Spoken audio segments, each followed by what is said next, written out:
Willkommen, bienvenue, welcome once again to another one of my live streams. I'm very pleased to have with me in the studio Richard Pendry of the Risk Consultancy, a gentleman who has spent many years helping businesses and individuals avoid risk by taking note of them in advance before they actually happen. And today, I think, Richard, you want to talk about how you can reduce your security spending. Absolutely. I'm at nearly 20 years within the security industry. Nearly 20 years. Yeah. Wow. Really quick. Yes. And today, Gareth, I'm going to be talking about primarily how, if you have a budget and that if you have a security budget, you need security, you're spending on security, how you can actually save money. And it's very straightforward. That's primarily. Secondary is it's a wake-up call to security providers, security companies out there to take notice and to get your act together moving forward. Yeah, I think 2024 is the year then there's a lot of focus put onto that sort of thing. I believe that we've put together a list, or you have. I'm going to bring it up on the screen. It gives a reference. Yeah. Okay, let's bring it up on the screen. Let's bring it up. Let's have a look at it. Okay. Okay, here we go. But so these are different types of security. Is this the kind of security that you perceive out there? Yeah, these are the different approaches, protection approaches, which organizations can take to protect themselves. But first of all, let's talk about that. If you're an organization that requires security, you will either have in-house security in your organization that will do that security for you. You will have a security department. If you're big enough, you will have a security manager and you will have a security team within your organization. And that is what we call in-house security, because they're part of they're paid by your organization. They're part of your team. And they report to you, and fundamentally they're there to uphold your company's rules and regulations. Absolutely. Yeah. But they are part of your company. Okay, in-house security team, and this is interesting for those guys that if you've got that set up. But I want to talk about the way we can actually save money is if you have a third-party security provider. And there are many organizations actually that subcontract out their security provision to a security company. Okay. And there are some great security companies out there, and there are some shocking security companies out there. Absolutely shocking. Now, one of my day jobs is that I train security and risk management, and I train hundreds of delegates a year on the different courses that I do in security, risk, crisis management, etc. And I love to see them, because every one of those guys and girls on the courses that I train are there to enhance their capabilities and take their careers forward. But I'm amazed at the disparity between some of the people I get on, because and the thing is, I'm like a lot of people, I'm trying desperately to pull the security industry out of this quagmire of unprofessionalism into an industry, into a sector that is recognized and acknowledged as a professional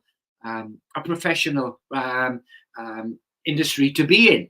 And we have the Security Industry Authority in the UK, which is trying desperately. I'm a member of the Security Institute, which is the professional body for security professionals, and we're trying desperately to push the organization forward. But unfortunately, and I've written about this for magazines articles, that there is Yeah, it's challenging. It's very challenging. But anyway, the people I see on my course are there, on my courses, my various courses are there trying to push it forward. Now, when I take off that training hat and I go and be a consultant, and I go out there and I identify, I'm out there surveying organizations, and the provision of security.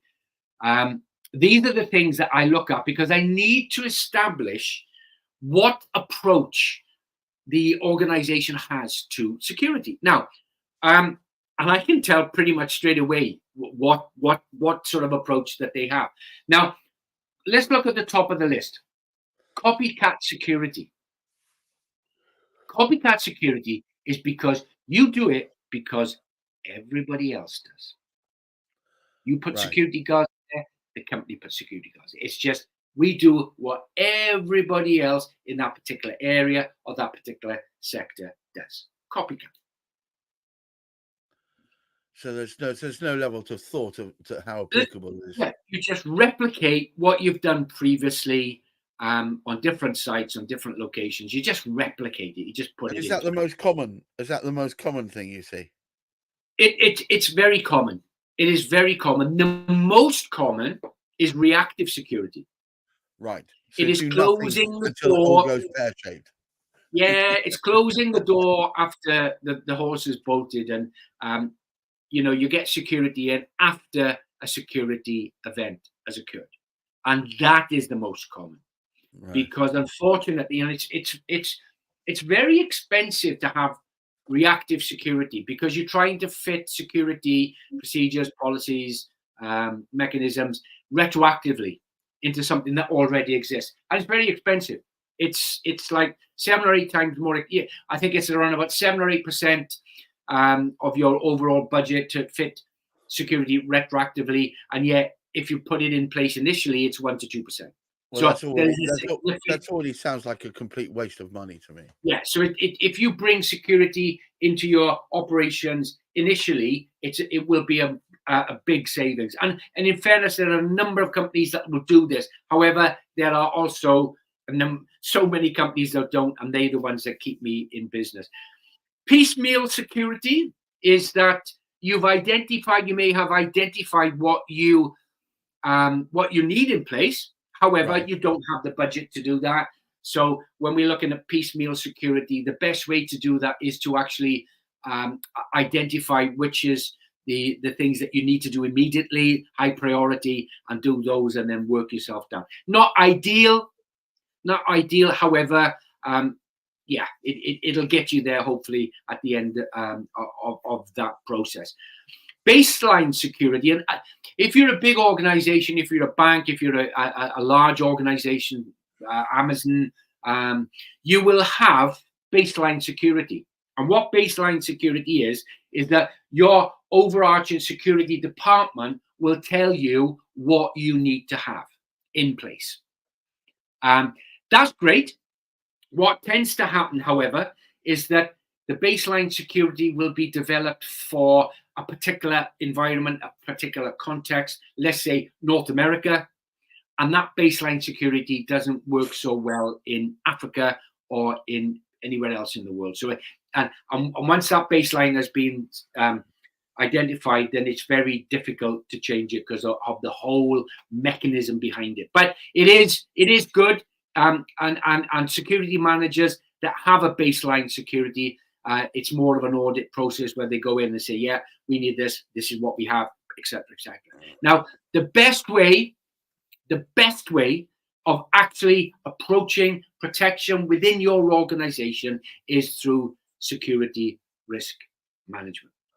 All right. So that's really taking a view of exactly what's needed, putting it in place, putting a plan in place, and actually having a planned response rather than a knee-jerk reaction. It's all about, the security risk management approach is all about justification. You are there to justify what you recommend. So the mitigation that you recommend, the things that we do to reduce the risk, the likelihood and the impact from happening, is that we can justify that. And I'll give you a real life example. I'm not going to name any organizations, but recently I saved an organization a six-figure sum, over £100,000, okay, from looking at what they were doing and going back to the third company as the third-party security provider, asking for justification why they were taking a particular security approach. If they couldn't justify it, then it was a massive saving for my client, huge saving. And I want to say to people out there right now, anybody listening to this, if you have a security budget and you are interested in saving money, please get in contact with me. You can have half an hour with me for free, and we'll talk about it, and we'll see what happens. And yeah, very. And you can go on. It may be useful for you to have your eyes opened as to what your actual situation is. Yeah, because you look at the thing is, you are spending money on security. You want to have a return on your investment. And if you can't identify what the return on investment is, then the third-party security provider, and this is what we're talking about specifically, isn't doing their job properly.